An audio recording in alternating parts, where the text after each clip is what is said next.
Hello, it is I, Lemon Shark from the Unisharks. Long time no hear, I guess, or see from us. We are back again with another episode. I'm joined by my co-host Hammerhead Shark and Mako Shark. And yeah, while they say hi, we've got a While we say hi, we're just okay. Hi. Hi. while we start off today's episode of Unisharks, we're going to start off with the meme of the week. And Mako Shark, would you like to describe the meme that we chose? Right. It's a really simple meme. It's just Spock from Star Trek, the animated series, and he just has a tricorder out, and he's like, "Whoa, this entire planet is made of BS." It just makes us laugh for some reason. Probably because it reminds me of the Thomas the Tank Engine meme, which is one of my all-time favorite memes. Is I can't see it without laughing. So, especially like if you're a Star Trek fan and you know all the weird stuff they find on every planet they visit, it's like, yeah, that checks out. Yeah, it definitely reminds me of the Thomas bullshiz meme, and I think I find it really funny too because I'm a Star Trek fan, and I hear it in like Spock's voice, him like this serious emotionless voice, like this whole planet is beach. Yeah, That makes it even better. I hadn't thought of that. This whole planet is beer. Well, it's funny for me too because recently my dad kind of got me into Star Trek because he got Paramount Plus so he could watch, well, mainly so he could watch Lower Decks. So, check it out. And we ended up watching it together. And it's actually a really funny show. And then they came out with a kids cartoon. It's kind of like the Star Trek version of Clone Wars, 3D animation and all that, called Prodigy. And oh my gosh, it was good. Wow. I mean, I thought it was better than most of Clone Wars. And I'm a huge Star Wars fan, so that's saying something. That's something for me to say. oh, I haven't heard that one. Is that the one with Janeway coming back as like a hologram? Yeah. Oh yeah, I didn't realize that came out. I'll have to check it out. Yeah, it's really good. Ah, you got to watch it. Starts Yeah, I'll off have a to little have my slow, but towards the end of the season, I was like getting my mind blown every single episode. So, and it's written by the same team that made Troll Hunters on Netflix, which I know is also a very popular show. So, if you've seen Troll Hunters, you'll probably like Prodigy. Mm. Yeah, I haven't seen Troll Hunters, but I'll have to check that out. Oh yeah, you gotta. But yeah, but anyways, we'll start off with our first topic. We'll hand it over to Hammerhead Shark. He's the one that's providing the bulk of today's discussion. Well, I actually just a thought came to me when you brought up Netflix about them. Yeah, the stock is kind of crashing right now. Yeah, and they're also planning on doing a extra charge for those who share accounts. Not, Oh yeah, have you heard that, Lemon? Yeah, I mooch off my stepmother's Netflix. She's thinking about getting rid of it because of that, which I don't Yeah, blame her. yeah. I don't know how much they're charging. I would suspect $2 or $3 for each person. But I'm pretty sure they're basing it off your IP, Mm, which I don't know how that'll work too well because it's like I remember when we were donating plasma, I watched Netflix a couple of times, not too many times, and it would be on their Wi-Fi, which if I remember right, doesn't it come with a different IP address when you switch to a different Wi-Fi, or does the I don't know because I don't know how it's gonna work. I haven't really looked into details, but that's an yeah, interesting conversation there. yeah. It works, and sort of, just the general consensus is that they're really harming their customer base, which is why they've lost 200 subscribers. Their stock is going down. Which, hey, I'm like, I should buy some Netflix stock now. Then just wait for Squid Games and Arcane season 2 to come out, and then it'll shoot back up. But It's kind of like the problem is, and someone, sorry, this is going to be like a topic if that's all right.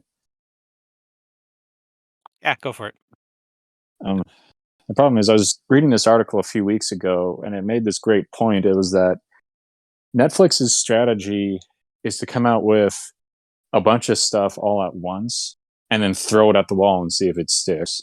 It seems every month they have a new movie, a new TV series, and most of them, by all accounts, are just okay. They might be good, but not enough to really get a whole lot of attention. So, and I mean, every now and then they'll have a huge blow, like Squid Games, massive success. Arcane, huge success. Comey Can't Communicate, big success. But it's still like for every successful one they have, for every high quality show they have, they'll put out some, kind of mediocre show or movie that, gets popular for about 2 weeks and then no one watches it ever again. So, and then they're charging $15 a month at this point, and it's kind of like, where is this money going if this is the content that you're giving us? If it's so inconsistent, While Disney Plus has like this massive back catalog of movies and TV series that people all over the globe love. And then on top of that, for the most part, when they put out a show, it's something pretty high quality, like The Mandalorian or Moon Knight or Loki or WandaVision. So, they have their fair share of duds. Like, there was some show when the service first started. It was like Kristen Bell helping like theater stage groups put together a play. I think it only lasted one season, but they still do so well. Like they know which shows to invest a whole lot into because they have so many recognizable properties they can fall back on. Netflix doesn't anymore. Now that this whole streaming war has started, and a lot of the shows we would go on Netflix to watch have now been pulled back to new streaming services, Paramount Plus, Disney Plus, what have you. So it's going to be interesting seeing how Netflix adapts. Yeah. Well, in all honesty, it's really annoying having all these separate streaming services now. Yeah. They all realize that they can make a lot of money off of it. Paramount, Peacock, Hulu, and all of them. But then they forget, if everyone has that subscription to every single one, that's like $200 a month. But I think they're trying to like, don't use theirs anymore, use ours. And then Yeah. it becomes like you're saying, that war. And so they need to be careful too, because if they just keep bringing out these new things and having premium stuff, like for example, I was watching this one show with my family, um, Escape to the Chateau. That's what it's called. It's a show about this family repairing some chateau in France.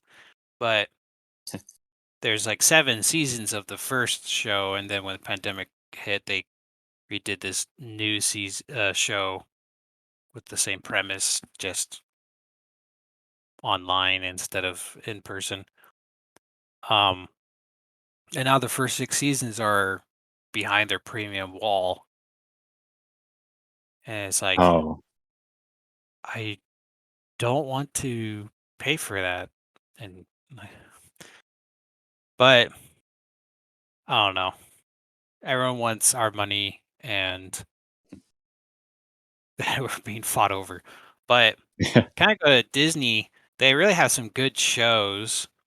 Um, I feel like their problem is that they usually only have one good show that's coming out at a time, where the rest of the Yeah. shows are older shows that they had before, like the Clone Wars, that were on other streaming services that they just moved over. And Yeah. then Netflix has been riding off the back of some anime companies like you brought up Komi-san, but that's it's not a Netflix original, even though they say it's a Netflix original. Oh, really? It's not? Well, they might be going through Netflix, but it was the same as like Violet Evergarden, where there's a studio in Japan, but they let Netflix stream it because they know it's a very broad streaming service. Oh, okay. But yeah, I've also read upon the account sharing and that a lot of the companies are just gonna wait for Netflix and the results of what happens to their company after they put that out. And Yeah, like, is it gonna be a big flop or a success? And then they'll probably do it too if it is. yeah. They're probably gonna become the Blockbuster of streaming services. Oh man, that's a name I haven't heard in ages. Yeah, because Blockbuster was the movie rental place. And then Netflix came out and it was a movie rental place as well, but decided to do digital as well as rental and it just took off. But I don't know. Yeah. How about you make not Mako, sorry, you're just talking. Lemon. Yeah, it'll be interesting to see. Yeah, hopefully they're able to adapt because I kind of like Netflix, or I like Netflix of how they're able to what's the word? I don't know, I like there to be like competition. I don't want everything to be dominated just by Disney, if that makes sense. So I hope like they're able to like make good decisions and like adapt, but at the same time though, if they're not producing a good service, then they don't really deserve the money, I guess. So, Mm-hmm. Yeah, so yeah, like so I hopefully agree with. we'll yeah, go Sorry. ahead, Mako. Oh no, go ahead. I was just thinking like I was gonna resay what I said, but yeah, hopefully they make good decisions and make it a place to go because it seems like it's a very what's the word? Um, Competitive. yeah, competitive, but also it seems like Netflix they take a lot of risks. Like they try a lot of weird stuff, and most of the time it doesn't work out. But I appreciate that they do try like different things rather than just like piggybacking off of uh just like Established IPs. IPs. Yeah. Yeah, but I Yeah, I guess they get what kind you of do, I mean. guess, with like anime and like shows like that. But at the same time, though, it feels like it's a good place for like anyone to try to go to, I guess, because there's been some webtoons that have been adapted to like Netflix originals, and it seems like it's a very place for like new people to like or anybody to like pitch their idea to versus like trying to pitch to Disney Plus. If that makes sense, you know. So Yeah, because I mean Disney Plus isn't gonna go into the anime business, you yeah, Yeah, well, it's the, who also like knows? yeah, the yeah, what I like closest they've Disney Plus, gotten like was everything's family friendly, you know.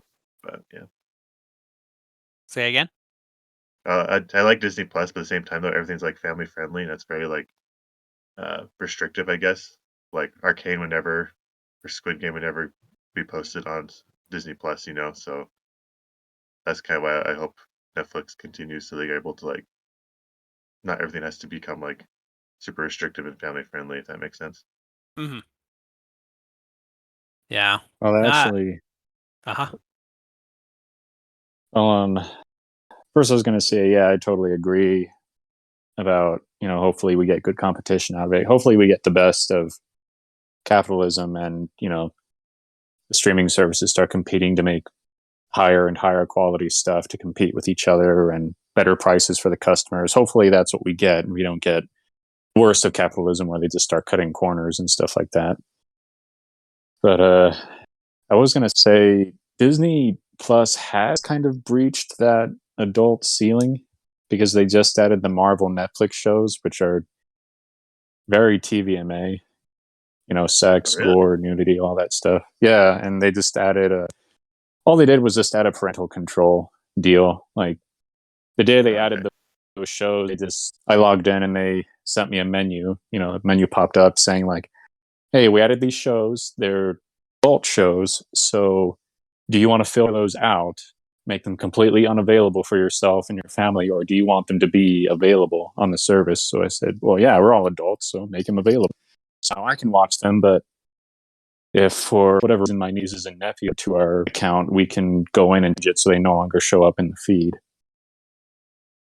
So I feel like with that, Disney could dive more into adult shows like Arcane and Squid Games. It's just they probably won't because, they're Disney. We've kind of forced them to be family friendly by this point. Yeah. Yeah, they at least have the potential to. But kind of my last thing is, I think if Netflix kind of wants to survive, they should buy Crunchyroll because Yeah, actually, they made a deal with crap, I can't think the name. Well, they were going to make a deal with Studio Ghibli that they're streaming the movies on there, or at least have them on there, oh wow. but that didn't work. But they had a deal with Nickelodeon, and that's why we had the Avatar stuff. And they're going to make the Avatar live series, which flopped through apparently. I guess it's coming back. I don't know. It keeps going back up and down. Well, I'd be surprised if they did because Paramount owns Nickelodeon, so they might just put it on Paramount Plus, which could really use it with how bad the Halo show is failing. Apparently, Yeah, which is probably what's going to happen because, like you were talking before, there's new streaming services just popping up every time. If there's if DreamWorks was as big as it was before, in today's world, they'd probably make their own streaming service as well. yeah. And it's just frustrating. It's like they need to make like week-long deals instead of monthly deals. That makes sense. Have people pay weekly instead of monthly and cut the cost by a fourth. And I Oh, think I more see what you mean. people would do that. Yeah, because if a new series comes out, like on Disney Plus, for example, they usually put out the whole series in one go. People could binge it and call it good for that week. And if they are hopping between services, it would probably work out better. But Yeah, that's an idea. that's just a lonely podcast opinion. It's Okay. Was that everything there? And then probably go on to my actual topic, if not. I guess the final thing I want to say is about the cost. I feel like streaming services are more affordable. Like last I checked, DirecTV's most basic package is $75 a month, and meanwhile, if you have, let's say, Netflix and Disney Plus and Paramount Plus, that's still like only 25 to 30 bucks. It's only about half of it because a lot of people want to have cable and streaming, and that's where it gets super expensive. Yeah. But I think the problem now is Lemon's brought this up quite a few times that cable's dying. Oh yeah, And we shouldn't be comparing, not to berate or your statement there, Mako, but be comparing services to other streaming services instead of just cable, because there's always going to be that one outlier that they're going to compare it to. It's oh like yeah. if I go get my oil changed for my 1990 college car, high school car, versus the new Benz car, it's like, yeah, that's going to be a price difference. But Yeah. not that good of a comparison. I'm just saying. But yeah. All right. So my actual topic was if you guys could interview any person, character, who would it be, and what are like 3 questions, maybe 5 questions if you wrote them down. Because I asked you guys this beforehand. What would you ask them?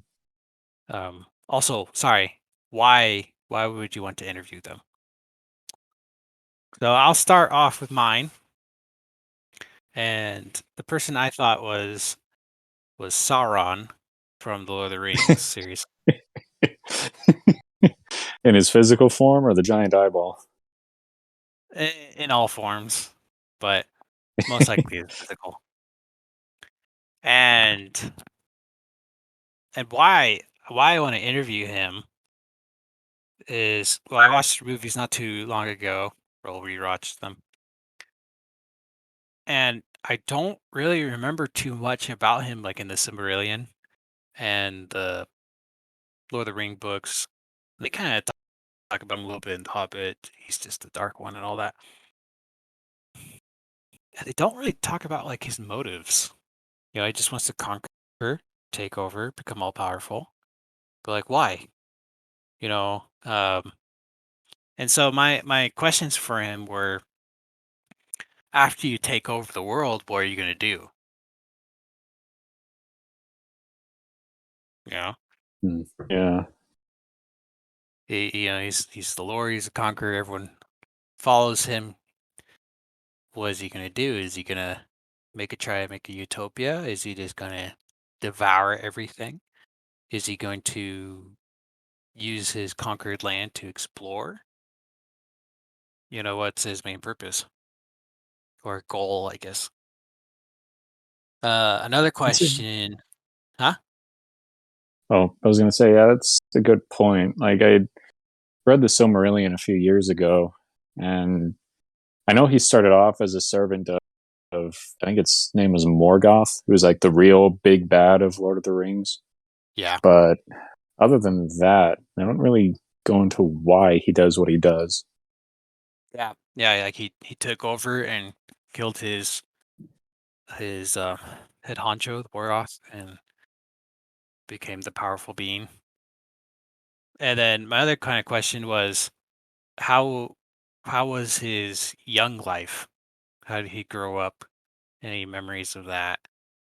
Does he have any memories of his childhood? Did he play any sports? Okay, not really, but um, because he's a spirit, and previously one of the weaker things, kind of like Gandalf and Saruman and all that. But he had to come to being a physical form in a certain point. Was there a growing period? Did he just became who he was, how he is now? You know, or Yeah. was he born from something? But um, I guess another question, because I didn't get too much time to think about it. Those are my two main priorities. But I guess another one, when he's in his eyeball form, of does it feel better to be in an eyeball form Yeah. compared to a full body form? You're not having any pain or anything. But Ooh. yeah, that was type of my questions I was thinking of asking Sauron. You'll probably give That's him pretty like an good. existential crisis when he asks him, "What are you gonna do after you do it all?" He's like, "Wait a second. Oh no, I just want to watch the world burn." After he burns it all, it's like, "What do I do now?" I'd probably Uh, ask, like, because he saw Morgoth get imprisoned and all that, and I'm like, did you think you'd be able to take on literal God, or what was the plan? You know? yeah, yeah, I don't know. I don't know. All right. How about you guys? Who do you think about interviewing? Did you Hmm. think of anybody makeup? I just thought of two people I'd like to interview together. Okay. Couples Oh, therapy. not so much couple. It was I was just thinking of all the characters I'd like, and I think a lot of them, already have their sort of deal explained. Like there's Darth Vader, but they have an entire 6-movie saga about him. So there's not much left to explore about him, really. So two I thought about was it would be fun if you could interview Nathan Drake and Lara Croft at the same time. I just ask them like, what was your favorite adventure? How do you feel about how far you've come? Do you have any regrets about any of the relics you've lost, or any of the adventures you had? Because we play as them and we go through those adventures, but I don't feel like we really get to see what they think of them afterwards very often. So, I mean, especially when you compare like the two different versions of Lara, the newer one is more like a reluctant hero that, you know, just a good chunk of it is her trying to, I guess, live up to her father's legacy. The first one she just gets stranded on an island. Second one she's trying to discover something her father talked about, and third one is her trying to stop Trinity. So that one she's kind of reluctant hero, like I said. But the other one was much more of an adventurer. She loved it for the thrill of it. So yeah, and then of course Nathan Drake's kind of more like that. He explores because he loves doing it. So I just think they'd be really interesting characters to interview and just get their thoughts about all their adventures.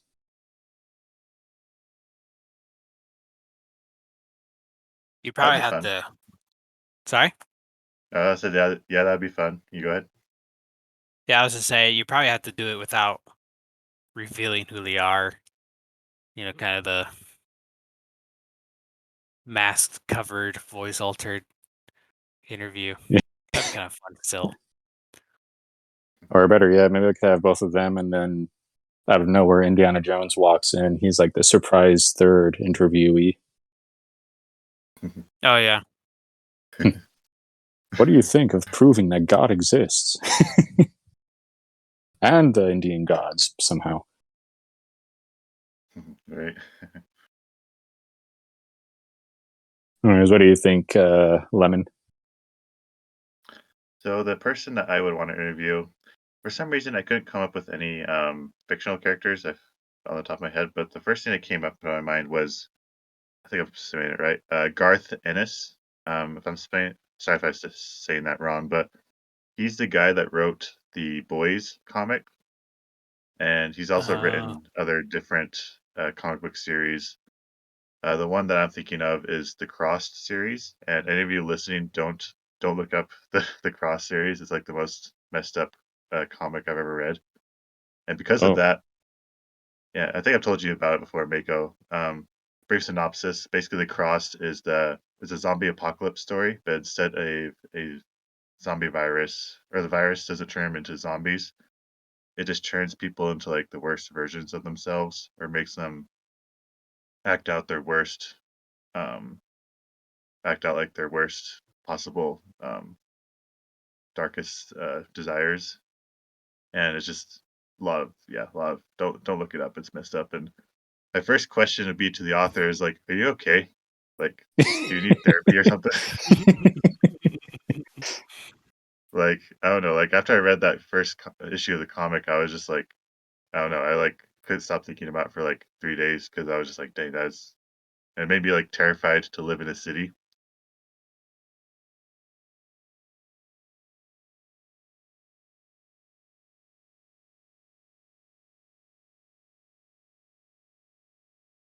Yeah, that's what I was saying, that certain media is good or that's secretly good, but he still finds value from it. I was just wondering what you guys think of that.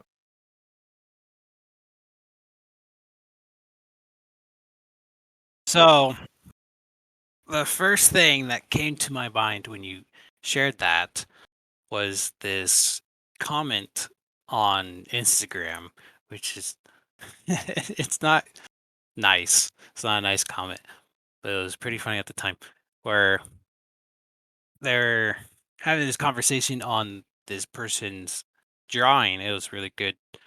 Um, it was good drawing, and someone put out like a negative opinion, and someone gave him a really mean comeback and says, like, "Shut up, crappy drawings," because they were in they drew themselves, but their art wasn't good at all, and Oh, so they just called them crappy drawings, and that was their name. And but you made me think about that situation, which in reality, the skill level of that artist isn't,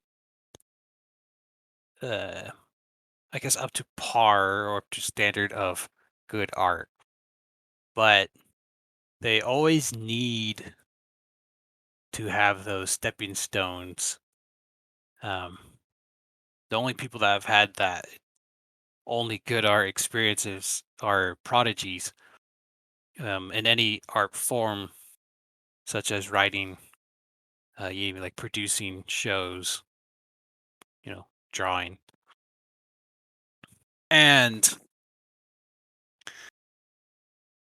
I think a really important aspect of them is they're going to get better and it's inspiration, but not for them, but also it could also still be inspiration for already good artists where maybe they don't like their skill set, but they like the idea that they're going for, and then they could easily expand on it and it could become something really good in the future. So when those books that you're talking about that the YouTuber does are just not good, but they could have like 3 or 4 sections that are really good, that could be inspiration for something else. Okay, I dig it. So, like, even though it may not be that great, it could be a stepping stone to something better. Yeah, or you can, like if there is a TV series that sucks, but there's a really good inspirational quote for it, for example, like it doesn't really matter what the source material is, it's just the meaning of that message is still important. yeah, that's kind of going off that. Um, there was a Pixar movie, I think last year, called Soul. So, and I feel like most of it is okay, but there's one scene in particular where they kind of present the theme of the movie. So, in that one scene is so well done that it makes up for the rest of what's just okay. So it is a case where like one scene kind of makes the entire film. So, and that can happen in movies and books sometimes.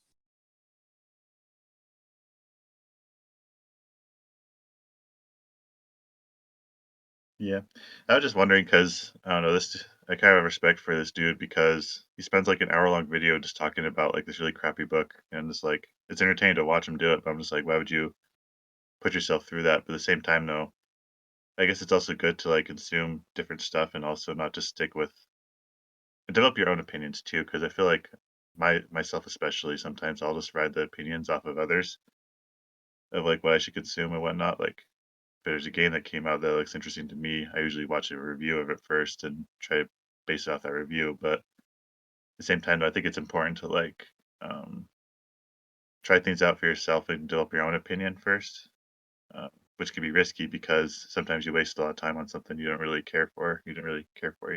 But I don't know, I think it's really cool that this guy does that, and he's not really making that much views off of these videos, which is something else I kind of admire because like a lot of YouTubers just chase the same stuff to like become popular, but he's like doing it just because he likes it and wants to do it. And it's entertaining to watch too, so I think that's fun. Yeah, and going off that, having that variety, um, that is a very important part as well. Because like for anime, for example, you two guys know my favorite genres. I go for the slice of life, wholesome comedy. Those are my genres. But uh, there's there's good in every genre, and you can't really limit yourself because that person's book review that he's doing. A good majority of listeners probably would agree that they don't like that book, but 10% of his listeners might find that book through him and actually really enjoy it, and because they just have a different taste than the majority of people, I guess you could say. But it also reminds me of one of my English teachers back in 8th grade, I believe. He was telling us if you start a book series or a book, you need to at least read, I think it's like 10% of it before you decide if it's good or not. And I guess you can kind of take that with anything, you know, watch the first couple episodes or um, listen to a few songs to actually see if it's something that you enjoy or if it's going to be a waste of your time or not. Yeah. Yeah. Yeah, I feel like I've become a lot more picky in recent years. I guess it's because of just time with like adulting and whatnot. Like I usually don't get enough interest in something right away. I just kind of drop it right away, and like I'm just like, does it hold my interest? I'm just gonna drop it. But I don't know, it's kind of cool to like explore some other stuff too. And if something doesn't speak to you, I guess, or something that may not be popular to the rest of the world, but speaks to you, like you're not gonna find it until you just go exploring. Yeah, that's kind of a struggle for me. Like, I tend to over rely on other people's reviews of something to decide if it's worth my time or not. I realize I should experience it for myself, but a lot of the time, if like the general consensus is that it's okay or that it sucks, I don't even bother with it. Like, one of my coworkers for weeks was trying to get me to watch Eternals, but I've just never really heard anything great about it. So I still haven't bothered. And the same with Raya and the Last Dragon and any number of other shows.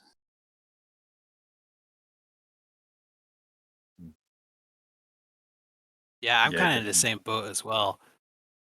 Oh, were you saying something? I know. Go ahead, Hammerhead. It's just I've been trying to get some people to read or watch these theories because I know they're just good. They're good. And they're always like, "Oh, I'll do it later. I'll do it during spring break." And then it's spring break and it's, 5 days in of the 7 days. So it's like, "Hey, so have you started?" I call it, "No, I haven't." And I haven't been doing anything though. I'm like, "Just watch 20 minutes." Because I even told them, like, "You take longer poops." And they're 24 minutes. And their wife responded like, "Yeah, no, he does. He takes longer poops than that." I'm like,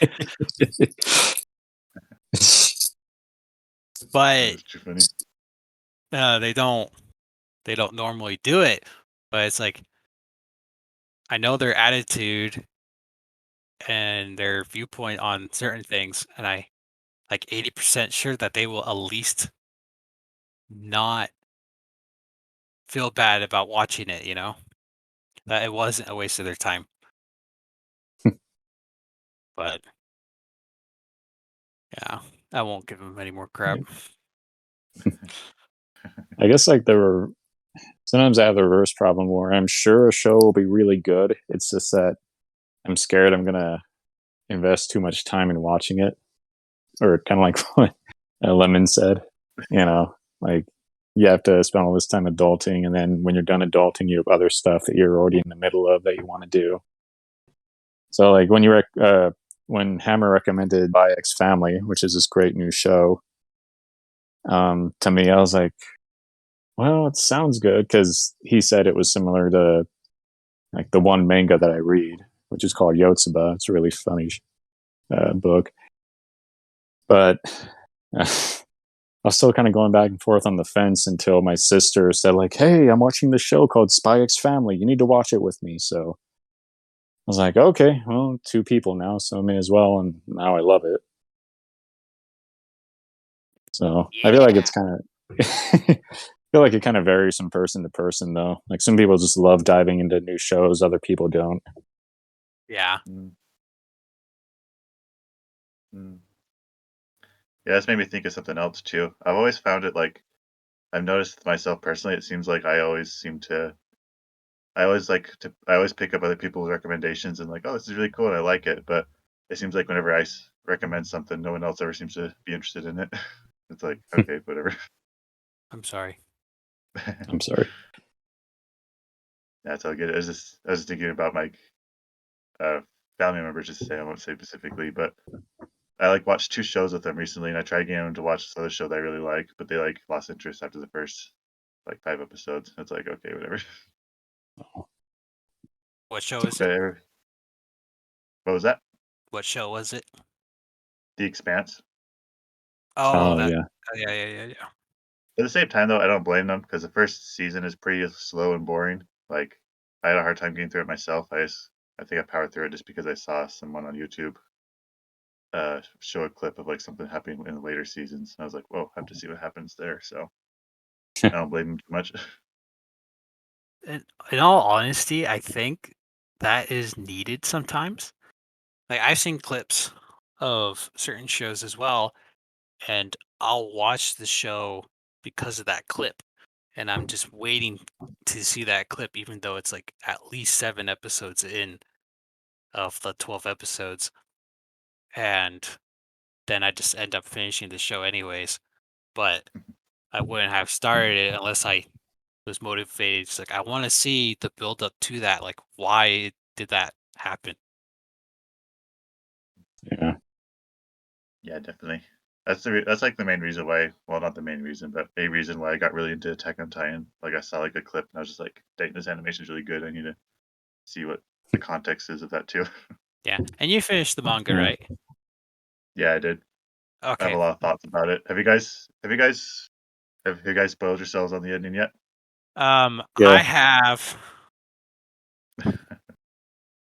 um, and like I've already talked to you in private there, Lemon. I just don't plan on watching it now. Yeah. I was like big. I was like you know me. I was a big fan of it before, but I don't even want to watch the anime now. I'm just like, frick, it's gonna lead up to that. Like, I don't want to bother. Screw you guys. I'm going. Hmm. It really is the Game of Thrones of anime. It's like, shoot, it's not in a good way. uh, It's following the same yeah, that legacy. sounds accurate.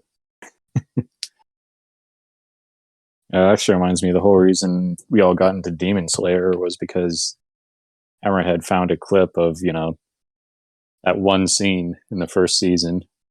He was like, we all got to watch this now. Yeah, I ended up loving it. Even our roommates that didn't watch anime or anything like that thought it was great. Hmm. That's why you guys should just trust my tastes. No, I I know there's certain shows that, for example, Lemon would probably not go for so much. Um, and then same with you, Mako. I just you have to learn the people's tastes. Yeah, no, that sounds about right. But Yeah. But yeah, that's the yeah, it's I guess all our thoughts for today. Thank you for joining us all again for another podcast. It's been a hot minute, but hopefully we'll see you guys sooner than last time. But thank you for joining us today. We'll see y'all next time. Goodbye. Bye. bye.